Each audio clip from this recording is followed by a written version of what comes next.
Как выбрать будущую профессию? Как выбрать из такого многообразия занятий дело всей своей жизни? На помощь нам школьникам приходит лаборатория будущего.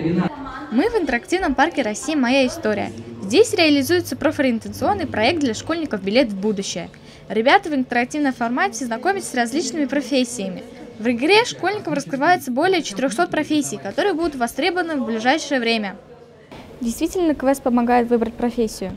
Да, помогает. Некоторые просто сейчас смотрят, и всем это нравится. Например, я сейчас узнала про медицину, экологию.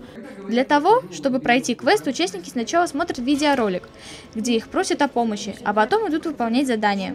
Ребятам нужно ответить на вопросы. За каждый правильный ответ им дается бинат. Бинат – это такая местная валюта.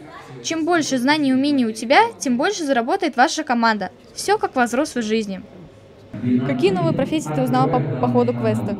Я узнала очень много классных профессий, связанных с медициной.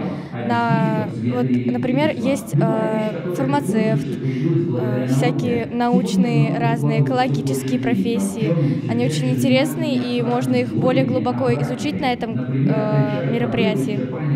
Сейчас тут школьники из города Стерлитамак знакомятся с самыми различными специальностями. Представлены самые разнообразные сферы жизни. Например, безопасная среда.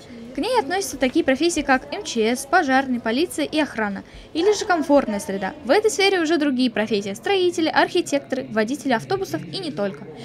Все эти люди делают все возможное ради нашей безопасности и комфорта. Может быть, и вы захотите стать одним из них. Профориентационный проект «Билет в будущее» помогает школьникам выбрать путь в жизни и определиться с профессией. Проект «Билет в будущее» реализуется в 85 регионах России. 10 тысяч школьников посетят мультимедийную выставку в этом учебном году. Может быть, среди счастливчиков окажешься и ты. Марьям Валиева, Равшан Артыков, специально для Горы новостей.